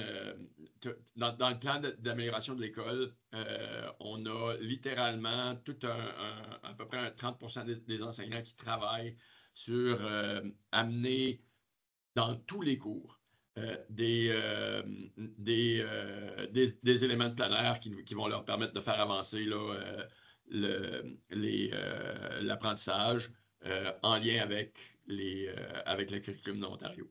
Maintenant, nous, on œuvre au secondaire. On se rend compte qu'il y a énormément de recherche, énormément de travail qui se fait pour les élèves de ce niveau-là. Et clairement, on a désormais une formation in-house, nous autres, pour nos enseignants de secondaire, mais les ressources sont extrêmement limitées. On dirait qu'il y a beaucoup moins d'efforts qui se sont faits pour vraiment développer des applications qu'on puisse utiliser directement au secondaire. Alors, la question était, est-ce qu'on va aller vers ça éventuellement avec les programmes de recherche qui sont soit au Québec, soit à l'Université de Sherbrooke, etc. Aller vers ça, excuse-moi. Aller vers trouver des littéralement, ce qu'on se rend compte, c'est que les enseignants ont malheureusement peu d'exemples pour décloisonner leur classe au secondaire. Donner un cours de plein air, sport-aventure, ça se fait déjà très bien, c'est pas ça le problème. Mais développer des activités pour que mon enseignant en mathématiques, mon enseignant en physique, mon enseignant en chimie ou mon enseignant en français ou en anglais puisse sortir et puis trouver quelque chose à faire en lien avec son curriculum. Question de justifier puis d'utiliser la sortie comme un avantage pédagogique. Ça, les ressources sont limitées pour ce niveau-là. C'est-à-dire de l'équivalent de chez vous, secondaire 1 jusqu'à nous, on a première année de cégep. Je pense que cette situation-là, elle est assez commune à travers le monde. Le tableau qu'on voyait aussi, le graphique dans la recherche qui a été menée en Norvège, on le voyait aussi. Un élément en commun un peu partout dans le monde, c'est que au préscolaire, primaire, c'est plus facile. Puis quand on s'en va vers le secondaire, on n'a plus des personnes qui sont généralistes. Au primaire, on a des généralistes. Donc, c'est sûr que pour faire des liens entre les disciplines, c'est beaucoup plus simple. Au secondaire, on doit avoir des enseignants différents qui doivent s'interpeller. Est-ce qu'il y a des choses à faire? La réponse est clairement oui, parce qu'on a plein de beaux exemples aussi qui existent, même au Québec, là, de comment ça se fait. Mais je pense que l'élément qui est préalable, je pense qu'il y a un mouvement quand même qui avait déjà beaucoup de racines, mais qui est en train là, de fleurir de plus en plus au Québec. Puis je pense pas qu'on est rendu à l'apogée. Je pense qu'on a à continuer pour les personnes en tout cas qui voient la pertinence pour les élèves là, de l'éducation en plein air, à continuer à cultiver ça pour le développer, pour faire comprendre pourquoi on le fait, à quoi ça sert. Les gens qui sont dedans le comprennent bien, mais il y a encore beaucoup de gens pour qui il faut le présenter. Je pense qu'on a une possibilité de continuer à faire prendre plus de place dans la culture. En tout cas, cette approche-là, là, si on peut l'appeler une approche, je pense qu'il y a de plus en plus d'offres de formation qui existent. C'est pas absent non plus. Là, à l'UQAM, il y a un cours qui s'appelle Approche expérientielle et ressources du milieu que j'ai donné pour la première fois en 2014. Il y avait 4 concentrations où il y avait en tout cas au moins 2 de celles-là, même non, les 4 étaient vraiment, il y avait une dimension dehors aussi, même si ce n'était pas un cours d'éducation en plein air. À Sherbrooke, on va avoir un cours. On voit d'autres initiatives dans d'autres universités. Il y a les programmes de plein air qui existent déjà d'intervention par la nature. Donc, je pense qu'il faut continuer à former pour que ça grimpe un peu plus vers le secondaire. Mais assurément, il faut diffuser davantage de modèles, d'exemples, puis qu'on voit comment les gens réussissent à travailler ensemble. Il y a des beaux modèles d'écoles à Alma, au Lac-Saint-Jean, l'école Jean-Gaultier, la Dauversière, par exemple, à Montréal. Il y en a d'autres aussi là, qu'on peut connaître sur la rive sud de Montréal, mais il faut aider les gens à s'outiller puis à mieux faire connaître puis voir comment est-ce qu'on peut le faire, assurément. Oui, parce qu'en fait, en t'écoutant, je me dis que de créer un réseau d'échange spécifiquement pour les écoles secondaires serait probablement une belle idée. Oui, tout à fait. Puis ben, je vais laisser la parole à Antoine qui veut souvent intervenir parce que, bon, dans le cadre de sa thèse, il s'intéresse justement au niveau de l'enseignement secondaire, étant donné les difficultés qu'on a là, dans ce secteur d'enseignement-là. Oui, Pierre, c'est quelque chose qui rassure. En effet, c'est vrai qu'il y a peu de ressources, et je ne saurais pas vous dire s'il y en a plus qui va être développé, mais la recherche est en train de rattraper le milieu de la pratique. Personnellement, je travaille comme projet de doctorat sur une étude où on essaie d'aller identifier puis de décrire comment des écoles modèles en enseignement en plein air ont travaillé pour relever les défis de faire de l'enseignement en plein air au secondaire, puis aller identifier les pratiques, les facteurs qui leur ont permis de le faire de façon bien intégrée dans leur école. Donc, je suis toujours à la recherche d'écoles qui ont justement bien intégré l'enseignement plein air dans leur milieu. Puis peut-être dans 2 ans, on aura des résultats là-dessus qui pourront justement aider les écoles qui le font en ce moment, mais des écoles aussi qui souhaitent commencer à faire de l'enseignement plein air. Bon, en tout cas, si tu veux étendre un petit peu du côté de l'Ontario, on serait très heureux d'y participer. Ouais, c'est pas tombé dans Voilà, l'oreille d'un sourd. les liens sont faits. Euh, j'ai essayé de faire un petit peu de rattrapage aussi, là, parce que je vois il y a des questions dans le chat qu'on a pas traitées non plus, mais bon, Yannick, tu avais une question. Est-ce que notre façon de voir les activités en plein air au Québec est l'idée de faire quelque chose en lien avec les disciplines et le résultat du fait que nous devons produire un bulletin au primaire au Québec et non en Scandinavie? Donc, c'est certain que ça, c'est quelque chose dont je n'étais pas au courant, mais en Norvège, ils n'ont pas de bulletin et de notes pour le primaire. Et bon, c'est pas, c'est vraiment une impression, mais c'est certain que quand on regarde dans les raisons principales pourquoi les personnes enseignantes, en tout cas au primaire, nous disent, mais au secondaire encore plus fortement, ils se disent souvent intéressés par l'éducation en plein air, mais au final, c'est le programme, puis les notes, puis la réussite qui est leur évaluation principale au personnel enseignant aussi. Donc oui, les gens doivent évaluer les élèves, mais si tu es un bon enseignant, une bonne enseignante ou pas, c'est souvent en fonction des notes des résultats que les élèves ont. Donc, c'est certain que l'évaluation puis des apprentissages très précis à faire, ça met une pression supplémentaire qui fait en sorte que on a moins le temps, on a l'impression d'avoir moins le temps de pouvoir faire plein d'autres choses. Puis je pense que ça explique pourquoi on a beaucoup une approche aussi au Québec qui va être pratique, puis qu'on veut expliquer que quand on va dehors, c'est en lien avec les programmes. Parce que comme ça ne fait pas partie de notre identité au Québec, comme on peut le voir en Norvège, le concept de Friluftsliv, par exemple, ben, il faut convaincre les gens autrement que ça vaut la peine d'aller dehors. Puis pour des raisons pratico-pratiques, ben, quand on réussit à faire un arrimage entre le programme, puis je vous le dis encore au sens large, il ne s'agit pas de restreindre ça à la progression des apprentissages du tout, ben, c'est là où on réussit plus facilement à convaincre les gens. Vincent, je ne sais pas si tu veux ajouter quelque chose là-dessus ou sur autre chose. Ça va, je me suis permis d'intervenir là, ou de répondre à certaines personnes. Il y a une belle ressource qui a été partagée par Marilyn, là, ben, en fait, une COP là, en lien avec enseigner dehors au secondaire en maths sciences. Donc, je parlais d'initiatives plus locales dont j'entends parler, comme si les ressources formelles se faisaient encore attendre. Donc, je vais un peu dans le même sens que Pierre pour constater ça. On va attendre avec intérêt la thèse d'Antoine. Donc, un autre commentaire, puis peut-être qu'on aura le temps pour une dernière intervention si quelqu'un veut le faire. Donc, Joanie qui nous disait très intéressant, merci. Avez-vous un petit mot sur le lien entre le Frilutliv et une identité associée à la nordicité par rapport à l'intégration du TESCOL en toute saison? J'ai l'impression que l'hiver est un frein pour de nombreuses initiatives au Québec. Avez-vous un avis sur le sujet?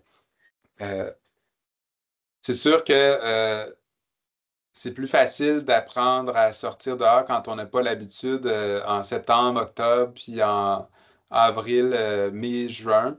Donc, on aura toujours cette dimension-là au Québec. Là, on n'est pas dans un climat stable et tempéré en tout temps. Donc, ça demeure toujours un enjeu comment s'habiller. Je vous dirais que ça demeure un enjeu comment s'habiller même pour des adultes. Donc, si on n'est pas bien habillé, ben, on aura toujours cet enjeu-là. Donc, pour être bien habillé, pour aller dehors, il faut être bien habillé. Il il y a beaucoup de gens qui sont dans le milieu de l'éducation en plein air qui vont vous dire qu'il n'y a pas de mauvaise température, il y a seulement des mauvais vêtements ou des mauvaises manières de s'habiller. Donc, c'est certain que si on ne prend pas ça en considération, là, c'est un élément important. Là, il y a eu beaucoup de commentaires, donc je pense que je l'ai vu passer tantôt, mais il y a aussi des écoles, je pense que ça fait partie des éléments à apprendre en éducation physique à la santé, il y en a plusieurs qui le voient. Il y a beaucoup d'écoles aussi qui réussissent à trouver des financements ou des projets pour avoir des vêtements, que ce soit des dons de vêtements usagés. Il y en a qui peuvent aller chercher des subventions auprès d'entreprises locales pour pouvoir équiper les jeunes de One Piece, là, de une pièce, admettons, pour des plus jeunes au préscolaire. Donc, il y a plein d'initiatives comme ça, mais c'est certain qu'il faut apprendre ça. Puis, ben, il y a beaucoup de milieux aussi où les jeunes, les parents n'ont pas grandi dans un milieu aussi où il y a l'hiver. Donc, c'est un apprentissage souvent aussi à faire au niveau des jeunes issus de l'immigration qui ne connaissent pas l'hiver. Mais en même temps, quelle belle manière en allant dehors de leur apprendre ces choses-là pour leur permettre d'apprécier cette saison-là. Donc, il y a des enjeux assurément là-dessus, mais si on veut y travailler, il y a des solutions aussi. Antoine? Oui, ce que j'aimerais dire à ça, c'est que, en effet, ils vont sortir un peu moins dehors en hiver, c'est un peu plus difficile, mais ça les arrête pas. Puis comme Jean-Philippe a dit, là, ils ont leur expression qu'il n'y a pas de mauvaise température. Mais de mon point de vue, il y a deux choses. Il y a un, c'est que les aménagements auxquels ils ont accès, de pouvoir faire des fouilles à peu près partout, de souvent avoir des abris quand ils sortent à l'extérieur, facilite la tâche. Mais aussi que les tâches, les activités d'enseignement qu'ils vont faire à l'extérieur sont souvent différentes de celles auxquelles on pense au Québec qui sont reliées au contenu disciplinaire. Donc, de faire du jeu libre ou de faire des activités de groupe, euh, c'est moins difficile de sortir de la classe une fois qu'ils sont bien habillés, ils restent actifs en mouvement. Ce qui fait qu'il y a des écoles que j'ai visitées que eux, ils font une fois semaine tout au cours de l'hiver sans s'arrêter, mais ils ne changent pas vraiment les activités d'enseignement parce qu'ils enseignent de cette façon-là.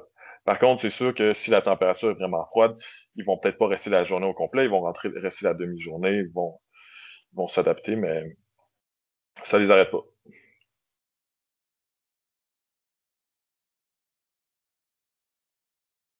Vincent, j'aurais envie de te céder la parole, puis peut-être qu'après, tu pourras tranquillement glisser vers un mot de la fin.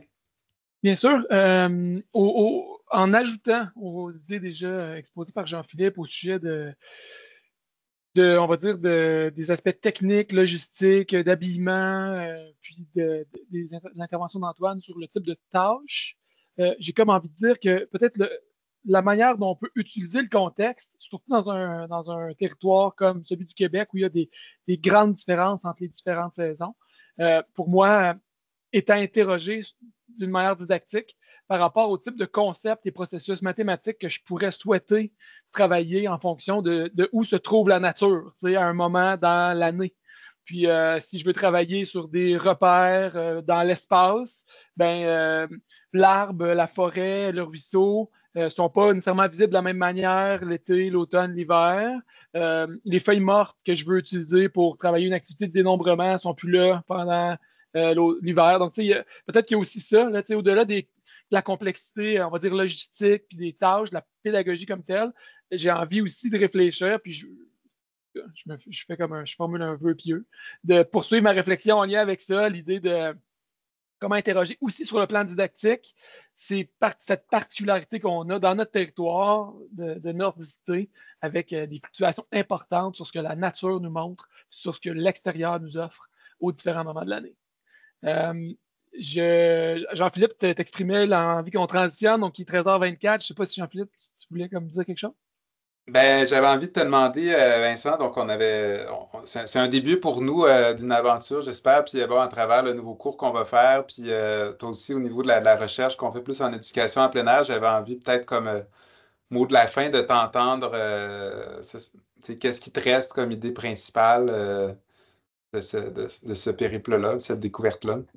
Je pense que c'est un contexte vraiment exceptionnel, des privilèges de prof d'université, d'avoir la possibilité de m'en aller ailleurs pour vivre ces expériences-là super enrichissantes, nourrissantes, qui me donne, encore une fois, c'est le feeling que j'ai toutes les fois que je voyage un peu, qui me donne de la distance pour regarder mon contexte, notre contexte québécois, avec tout ce qu'on fait déjà de vraiment bien puis d'intéressant sur toutes sortes d'initiatives locales par rapport à peut-être un contexte qui a des infrastructures puis des injonctions ministérielles plus avancées que nous. Donc, vraiment, comme j'ai de la gratitude d'avoir la possibilité de faire ça. Je suis content d'avoir la chance de voir toutes les personnes motivées qui étaient là aujourd'hui, qui ont à cœur l'éducation en plein air.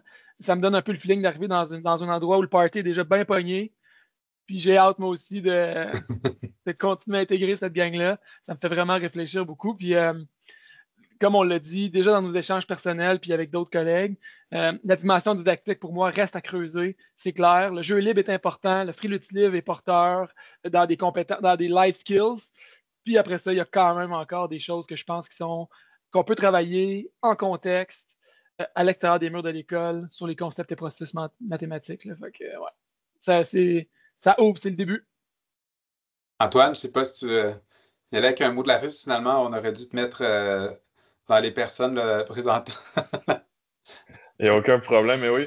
Je suis complètement d'accord avec Vincent. Moi, de vivre ici, une des choses que ça amène, c'est ouvrir l'esprit sur le possible, puis un peu déconstruire les idées préconçues, puis les barrières qu'on se met nous-mêmes. Mais ça me rend aussi fier de me rendre compte qu'on a notre propre couleur québécoise, puis on se démarque par des pratiques que je trouve franchement excellentes, que j'ai pas vues ailleurs dans le monde, du moins pas autant poussées. Puis cet aspect-là didactique de l'enseignement en plein air, où la connexion qu'on essaie de faire entre les élèves puis le monde dans lequel ils vivent, mais c'est pas juste quelque chose qu'on ajoute par-dessus ce que les enseignants ont à faire, mais on l'ajoute à l'intérieur de la tâche des enseignants, dans l'enseignement de nos disciplines, en créant ces connexions-là. Puis, moi, c'est la chose que je suis le plus excité avec le développement de la chaire, puis à commencer à définir c'est quoi notre couleur, c'est quoi notre identité québécoise, c'est de voir comment cet aspect-là va s'exprimer, puis possiblement peut-être influencer des endroits comme la Norvège, le Danemark et d'autres pays scandinaves autant qu'eux nous influencent. Oui, Merci puis beaucoup ben, d'avoir moi, été là ce que aujourd'hui. tu en retires, Antoine, en fait, ça va exactement dans ce sens-là aussi. Je pense que c'est pas de comparer qui fait mieux. Je pense qu'on fait des choses qui sont différentes puis qui ont leur valeur parce qu'elles sont ancrées dans leur système, dans leur culture, euh, puis c'est pour ça, je pense que ça fonctionne. Les gens en Norvège ou au Danemark aussi, bon, parce qu'il y a eu d'autres visites aussi dont on n'a pas parlé là, mais regarde ce qu'on fait au Québec. Les gens sont impressionnés qu'on ait des recherches où le nombre de personnes participantes soit aussi gros dans ces pays-là ou ailleurs aussi. Donc, je pense qu'il se passe quelque chose vraiment au Québec. Puis, Pierre, en Ontario aussi, là, je sais que vous travaillez très fort, mais il faut être fier de ce qu'on fait. Je pense qu'on travaille fort dans justement dans les cadres qu'on a. Puis ce qui est le plus beau à voir au Québec, justement, c'est que ça ne fait pas partie nécessairement de l'identité culturelle. Il n'y a pas d'espace dans les programmes formels pour dire oui, aller dehors pour X raisons. Mais il y a plein de gens qui le font parce qu'ils sentent qu'il y a une pertinence, que ce soit au niveau de l'activité physique, des saines habitudes de vie, que ce soit au niveau de connecter les apprentissages de façon signifiante, que ce soit connecter les jeunes à la nature, que ce soit pour mieux découvrir sa communauté, son territoire, le local. Donc, je pense qu'on est en train quand même d'ancrer quelque chose. Et je pense qu'on est à un point qui est plus loin dans le développement des pratiques qu'il y a quelques années, mais je pense aussi que dans plusieurs années, on sera encore à un autre niveau et qu'on va poursuivre collectivement ce développement-là. Donc, j'aurais envie de vous remercier vraiment très chaleureusement. Vincent et moi, on s'est dit un peu comme ça, bon, on pourrait présenter un petit truc comme ça. On ne s'attendait pas à avoir une pointe jusqu'à 70 personnes dans l'heure du dîner. On vous remercie beaucoup d'être venu nous entendre, nous écouter. Je vous rappelle que cette activité-là est organisée par à la fois l'équipe de FRQSC Éducation en plein air. On va rendre les communications plus visibles bientôt de cette équipe-là. On aura des listes de diffusion également qui vont être présentes. Si vous êtes inscrit à l'infolette de la CRIPA et tout, ben, vous aurez là, ces informations-là dans les prochains temps dans l'infolette. Sinon, ben, on vous remercie chaleureusement. Merci aux personnes qu'on ne connaissait pas qui sont venues, puis on espère pouvoir vous rencontrer toutes et tous, puis entrer en contact avec vous prochainement. Alors, bonne fin de journée et à bientôt. Merci tout le monde. Au revoir.